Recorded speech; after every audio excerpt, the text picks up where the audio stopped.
biológica mais geral está relacionado com uma linhagem celular que nós temos no nosso organismo que é extraordinária. E isto passa, vamos começar desta maneira, assim, todos nós sabemos, todos nós nascemos, crescemos, vivemos e um dia destes vamos morrer, assim, invariavelmente todos nós vamos morrer, a não ser que a medicina no futuro consiga fazer uma grande descoberta. E esse processo de envelhecimento e de morte, não é? Isto, no fundo, estamos a falar de um processo de envelhecimento, está relacionado com o facto das nossas células terminais, acima de tudo, são aquelas que estão associadas à regeneração e que nos permitem aquela regeneração constante dos nossos tecidos e nossos órgãos.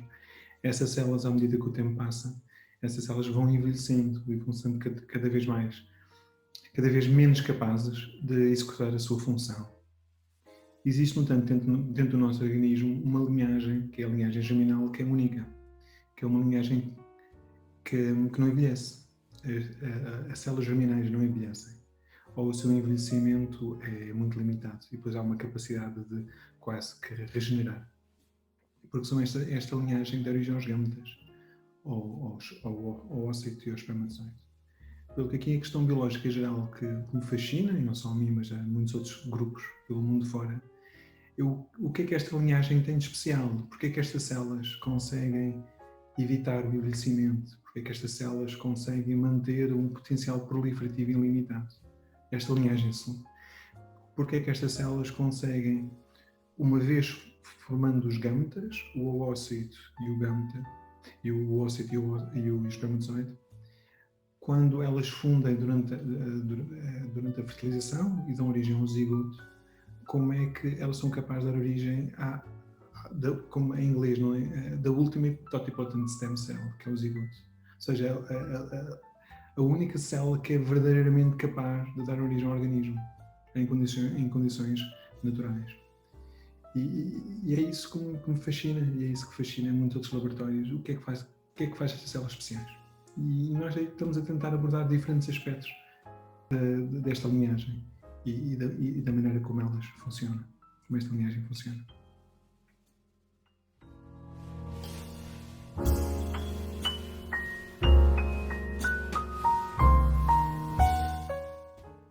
É o seguinte, tal como eu falei desta questão biológica, porque eu acho que aqui o que eu quis traduzir, que o ponto de partida é tentar perceber uma questão biológica interessante, não é? O que é que estas células que são tão extraordinárias, o que é que as faz tornar tão extraordinárias? E aqui a questão é como estas células têm propriedades únicas. Há muitos laboratórios. Por exemplo, há meetings. Há um mês atrás houve um meeting nos Estados Unidos dedicado apenas a esta linhagem germinal, onde houve centenas de investigadores a apresentar o seu trabalho. Eu também participei nesse meeting. Pelo que, de facto, há muita gente que está a estudar este tipo de linhagem celular e abordam esta temática de diferentes maneiras. E abordam de diferentes maneiras. Por um lado, usando diferentes organismos modelo, e organismos modelo, desde levedura, porque a levedura também tem algumas características interessantes. Não tem linhagem germinal, mas desde C. elegans, temos plantas, temos drosófila, temos ratinho, peixe-zebra, mesmo pessoas que usam sistemas humanos para estudar.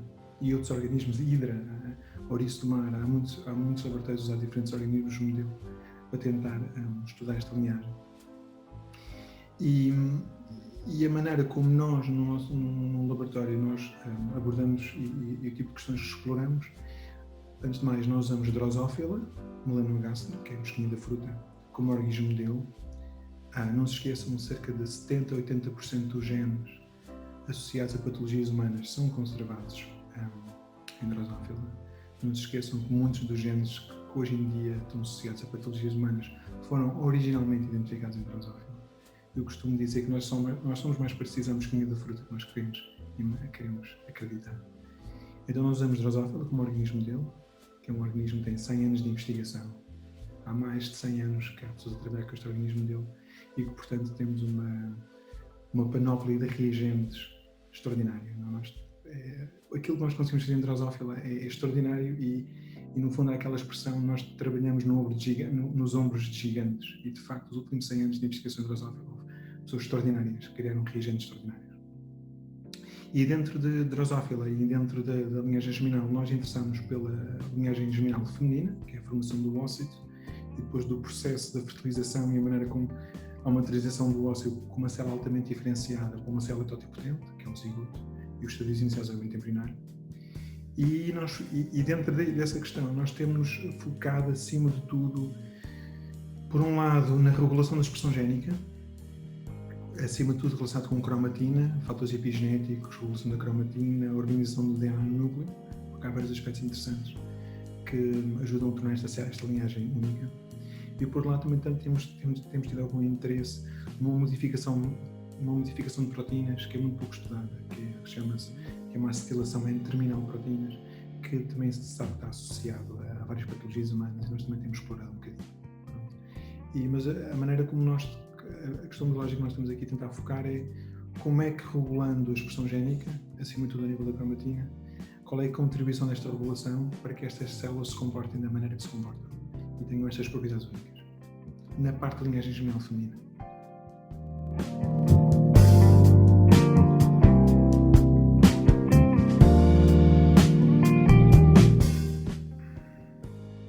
Eu acho que aqui a questão é que eu não encaro dificuldades. Dificuldades e limitações são diferentes. Eu não encaro dificuldades como um problema, pelo contrário, é um desafio. E, para ser honesto, quanto mais interessante é uma questão biológica e mais original é uma questão biológica, mais difícil vai ser. Eu acho que, tendencialmente, eu acho que nós devemos procurar projetos que são originais e que são desafiantes. Não necessariamente escolher a opção mais fácil. Obviamente, ocasionalmente é isso que temos que aproveitar oportunidades. Ocasionalmente temos que ter uma história rápida para que um estudante consiga acabar um doutoramento ou consiga ter algo como uma tese de mestrado. Mas tendencialmente nós queremos perseguir questões biológicas que nós achamos interessantes. Em termos de dificuldades, tal como disse, eu acho que o Drosophila é um organismo, e vou falar das vantagens e depois falar das dificuldades. Eu acho que o Drosophila é um organismo extraordinário, conseguimos fazer muito com pouco dinheiro, com poucos custos. Em algumas coisas eu acho que é vastamente superior, por exemplo, ao organismo como o ratinho, na minha opinião. Em algumas questões biológicas é muito superior ao organismo como o ratinho, porque conseguimos fazer muito mais e muito mais barato. E acho que, de facto, eu acho que a parte de usar a Drosophila para estudar a cromatina da linha germinal e perceber como é que estas células têm estas propriedades únicas de não envelhecer, de serem capazes de originar células totipotentes, eu acho que é uma enorme vantagem da Drosophila. Dificuldades está relacionado muitas vezes com, muitas vezes é a parte de fazer a translação deste trabalho de Drosophila, por exemplo, para células humanas. É uma coisa que nós estamos a tentar fazer agora. Estamos a tentar saltar o ratinho e saltar diretamente Drosophila para células humanas, que me parece muito mais interessante. E às vezes nós temos estudos interessantes em Drosophila, temos muita informação e depois somos capazes de verificar até quando esta informação na linhagem germinal de Drosophila e de invertebrados se aplica ou não a questões relacionadas com a linhagem germinal humana e fertilidade humana.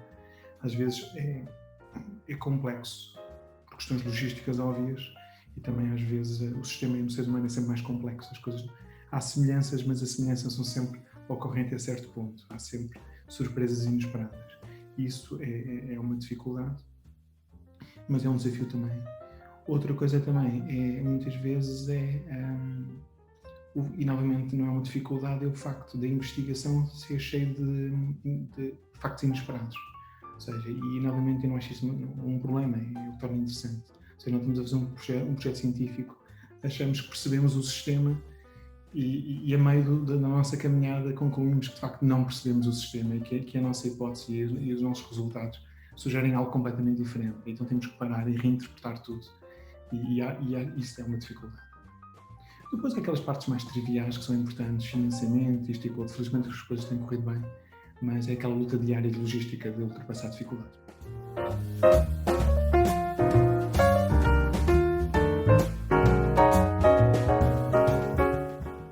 Então isto enquadra-se completamente no percurso académico, mas só para ter um bocado de noção. Então eu fiz Biologia, fiz na Faculdade de Ciências de Biologia, Até formalmente, como fiz biologia vegetal aplicada, porque eu formalmente vim de plantas, que é engraçado, que isto vai dar uma perspectiva muito interessante sobre a parte do reino vegetal, que as pessoas têm um bocado a tendência a ignorar a investigação em plantas como desinteressante, e eu considero pelo contrário, a investigação em plantas é profundamente interessante e nós aprendemos muito na investigação no reino vegetal. Mas pronto. Mas eu fiz biologia, depois tive um ano no Erasmus em Barcelona a trabalhar com células humanas, em cultura de células, e depois decidi que queria fazer genética. E nessa altura fui trabalhar para leveduras, fiz um doutoramento em leveduras, em Inglaterra, onde trabalhei com ciclo solar, proliferação solar, reparação de DNA, e é um bom exemplo de como uma pessoa pode trabalhar um gene em levedura, e aqueles genes são um dos genes mais envolvidos em carcinogénesis nos seres humanos. De facto, muito daquilo que nós sabemos hoje em dia da investigação em cancro, do trabalho em cancro, vem de trabalho feito em leveduras. Os fundamentos da carcinogênese foram adquiridos num trabalho em leveduras. Acima de leveduras, também em xenopos. E de facto há 3 prémios Nobel relacionados com isso, e esse conhecimento de carcinogênese está todo construído em fundações feitas em levedura e em xenopos e depois também em outros organismos. E foi bastante interessante. Mas eu nessa altura, quando acabei o doutoramento, achei um bocadinho limitante a trabalhar num organismo multicelular e achei que queria dar um salto evolutivo e dar um salto em frente. Nessa altura considerei 2 organismos. O ratinho eu escolhi logo porque eu achei o ratinho demasiado complexo e demasiado lento, sou um bocadinho impaciente. E eu achei que o ratinho, na altura, hoje é bastante mais rápido, eles conseguem fazer coisas bastante mais depressa, mas na altura o trabalho em ratinho era um bocadinho lento, ao meu gosto. E nessa altura explorei 2 organismos, Drosophila e C. elegans, que é um vermezinho. Explorei as 2 hipóteses, acabei por ficar em Drosophila e foi aqui que entrei na parte de linhagem germinal, onde tive o privilégio de trabalhar provavelmente com a cientista que mais me impressionou na minha carreira. Foi a minha orientadora de pós-doutoramento, que é uma pessoa que trabalha na parte de linhagem germinal em Drosophila há décadas. E foi aí que comecei a trabalhar na linhagem germinal, e depois quando vim para Portugal explorei diferentes nichos e agora estou nesta parte. Pelo que sem dúvida os meus interesses em levedura e mesmo em plantas ainda me influenciam muito. Porque de algum modo eu acho que aquilo que nós fazemos, que eu estou a fazer agora, é muito influenciado pelo meu trabalho de Drosophila durante o meu pós-doc, mas também com frequência muito que aquilo que eu aprendi em levedura ou em plantas influencia-me bastante, ou mesmo na parte de células humanas, de cultura. No fundo foi uma evolução natural das minhas ideias. Mas também aqui um ponto que eu quero deixar é que um laboratório não resulta apenas das ideias do chefe, ou seja, o laboratório também resulta dos outros membros, e acho que aquilo que nós estamos a fazer agora resulta de uma interação constante de ideias entre o investigador principal, que dá o seu input, mas também dos estudantes de doutoramento, dos pós-docs, dos estudantes de mestrado, e é dessa discussão que vem de diferentes áreas, que é dessa discussão que define a nossa investigação. Eu acho que o que fazemos agora resulta dos meus interesses, mas também dos interesses das pessoas do meu laboratório.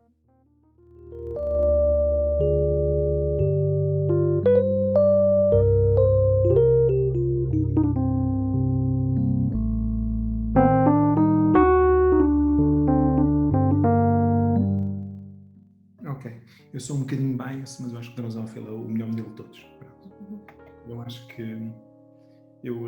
quanto mais uma pessoa conhece Drosophila e mais se apercebe o que consegue fazer, é mais impressionado eu fico. Todos os dias, todas as semanas, há pequenos truques que aparecem de publicados ou de colegas meus com quem eu troco ideias que me impressionam com as ideias que eles tiveram.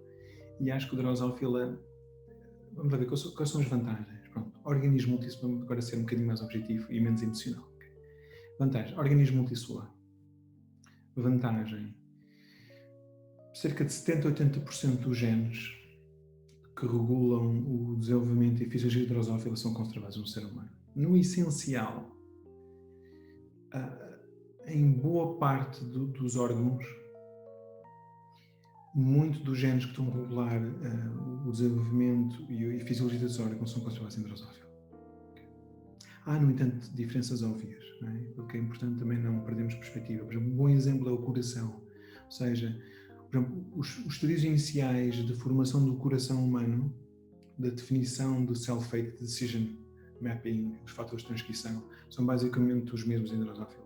A rede de fatores de transcrição é exatamente o mesmo. A diferença dos cardiomiócitos são basicamente os mesmos.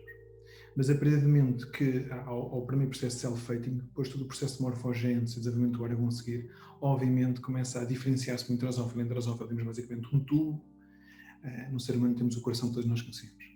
Pelo que há aspectos muito semelhantes, e de facto esses aspectos semelhantes, muitos deles estão associados a problemas congénitos, hipertrofias congénitas, e há pessoas que estão a estudar isso, mas há diferenças. Pronto, isto é vantagem e desvantagem.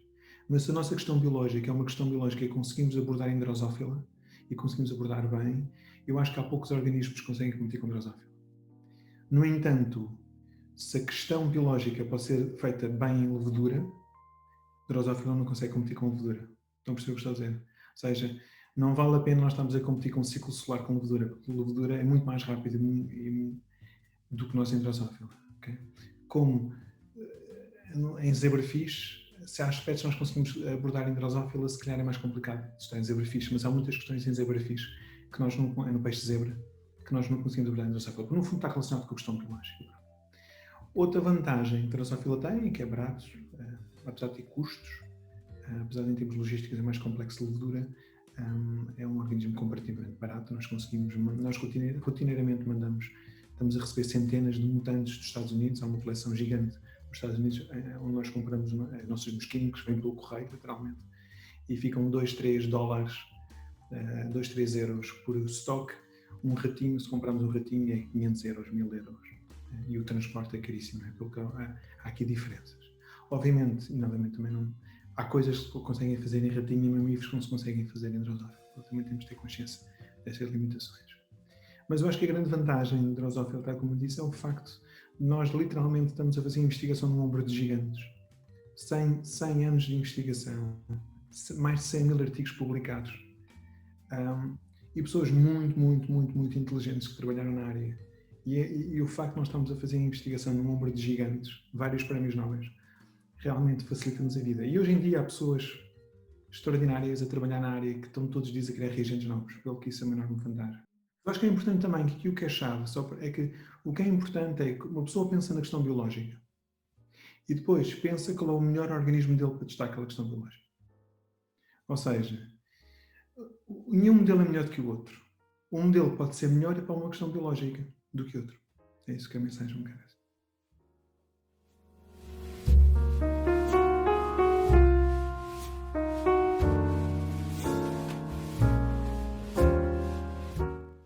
O meu laboratório é, acima de tudo, um laboratório de investigação fundamental.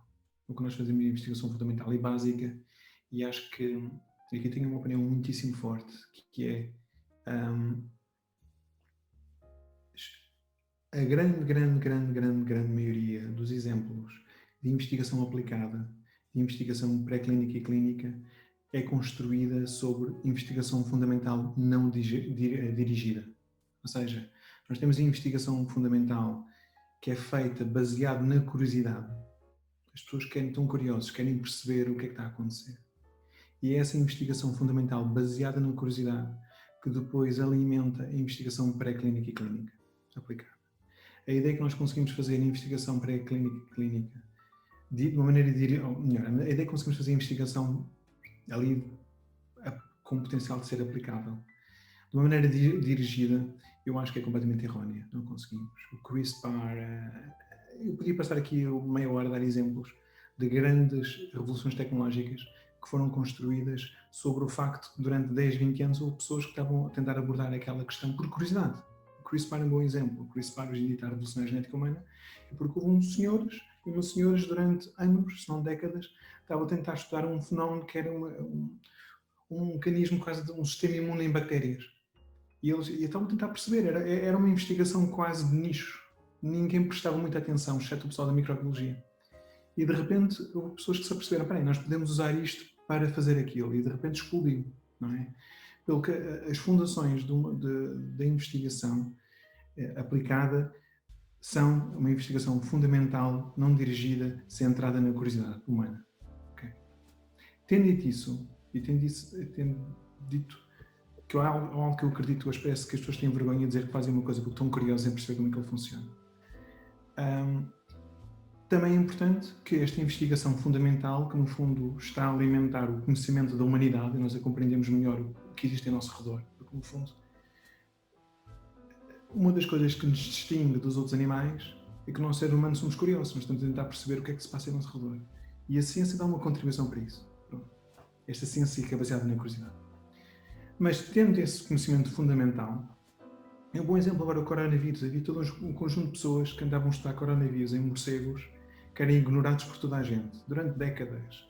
Investigação de coronavírus em morcegos, em grutas, ignorados por toda a gente. De repente, eles estão no centro do mundo, toda a gente quer falar com eles. Não é? Mas, tendo dito que temos esta investigação fundamental, também é importante aplicabilidade, também é importante melhorarmos a saúde humana, melhorarmos o ambiente, não é? Também é importante melhorarmos a nossa sociedade. E acho que esta parte da aplicabilidade é uma coisa que eu também tenho interesse, é uma coisa que eu acho, eu e outras pessoas acho que é muito importante também, e aqui a Universidade de Aveiro é um bom exemplo, como é uma universidade que é muito competente nessa aplicabilidade. No nosso caso, nós já usámos Drosophila, um exemplo muito simples. Nós, há uns anos atrás, usámos Drosophila num modelo para fazer um ensaio muito aplicado, e hoje em dia estamos agora a fazer um pequeno ensaio clínico na Holanda com fármaco para refluxo esofágico, e eu tenho um livro, se tiver interesse, até posso trazer a caixinha com os comprimidos. E tudo começou há cerca de 15 anos com um trabalho em Drosophila, que depois evoluiu com ensaios em cultura de células, ensaios em ratinhos, e agora estamos a fazer um ensaio clínico com esses comprimidos contra refluxo esofágico. Isto, obviamente, não é num contexto de um laboratório, é num contexto de uma empresa privada, de uma startup. Voltando à nossa investigação fundamental, é muito difícil eu prever aquilo que nós estamos a fazer, que é fundamental, aquilo que pode ser útil. Ou seja, eu estou a fazer uma fundação, eu estou a fazer conhecimento de base. Agora, prever o que é aquela pessoa que trabalha com a infertilidade humana pode usar útil para a investigação dele é muito difícil. O que eu posso dizer é que nós, tendencialmente, estamos a colaborar com um grupo no Porto que trabalha em uma clínica de fertilidade, e agora estamos a trabalhar com esta pessoa na Holanda que trabalha também com infertilidade humana. Então, muitas vezes, um exemplo específico é, imaginemos que ela tem uns pacientes e fez um SNP mapping, ou seja, tentou associar um quadro de infertilidade com um conjunto de genes candidatos que podem estar afetados naqueles pacientes. Ela não sabe que genes, ela sabe que há uma associação, mas não sabe que genes é que estão verdadeiramente associados com a infertilidade, porque ela não pode fazer mutantes nos seres humanos, não é? Como devem imaginar. Fazer mutantes em ratinhos, ela pode, mas demora tempo e é caro. Então, muitas vezes, o que ela faz é dizer assim, olha, Rui, eu tenho estes 3 genes aqui, podem ser potencialmente interessantes, temos aqui uma família que pode ser interessante, tem problemas de infertilidade. Será que tu consegues em Drosophila rapidamente ver se eles dão algum fenótipo em Drosophila? E nós, em poucas semanas, conseguimos testar se a depleção daqueles 3 genes dá algum fenótipo em Drosophila. Se der um fenótipo em Drosophila, dizemos, olha, nós depletamos estes 3 genes e o gene A dá um fenótipo de meiose. E ela pega naquilo e, se calhar, daqueles 3 genes vai-se começar a focar neste gene como ponto de partida, porque é que ele tem o melhor candidato. Se for um resultado negativo, não quer dizer nada, porque o facto de não dar um fenótipo em Drosophila não quer dizer que seja relevante em humanos. Mas é este crosstalk que nós fazemos um bocadinho com pessoas que trabalham com pacientes humanos ou com material humano, que nós fazemos com frequência. E que às vezes é útil, com frequência, na maioria dos casos, não vem a lado nenhum, mas ocasionalmente pode ser útil para a investigação deles. Mas, por outro lado, nós verdadeiramente nunca sabemos daquilo que nós estamos a fazer, o que é que o grupo A, B ou C que trabalha com investigação clínica ou pré-clínica, o que é que eles vão beber ao nosso trabalho. Isso é um bocado imprevisível, para ser honesto.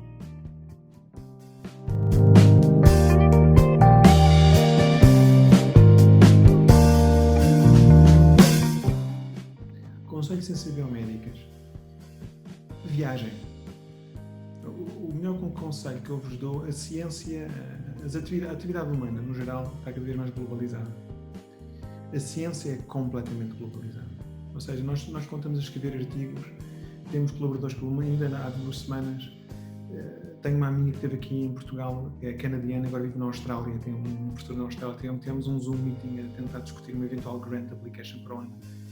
É completamente globalizado neste momento a ciência. Se eu dar um conselho aos estudantes de biomédicas é, mal tenham a oportunidade, não tenham medo de arriscar, vão para outros países.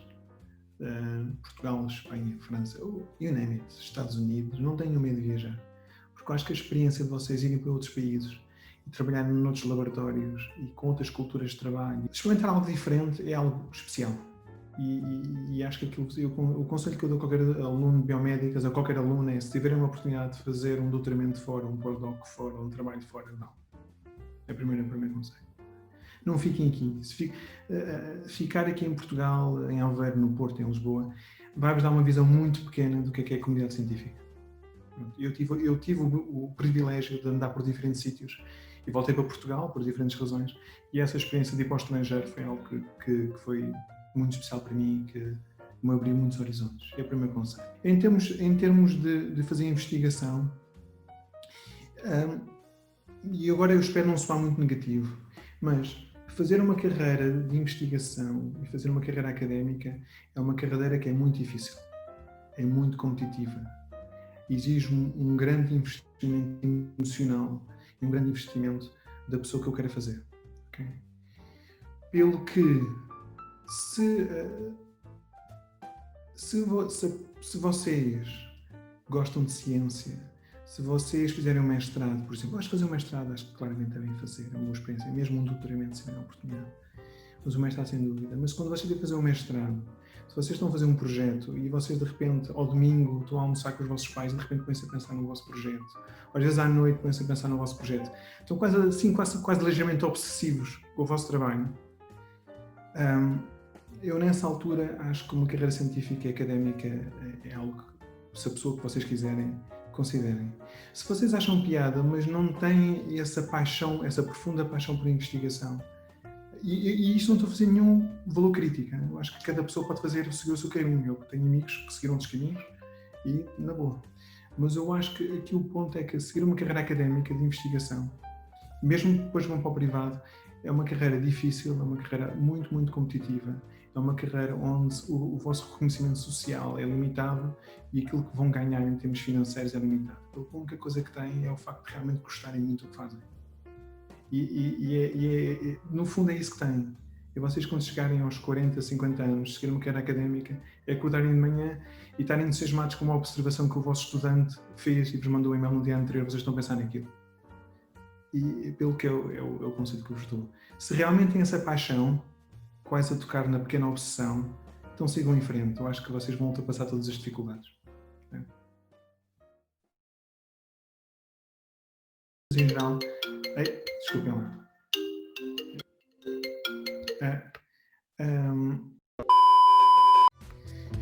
Pronto, eu acho que aqui a questão fundamental, e eu não sei se o som está bom, se não for claro, digo.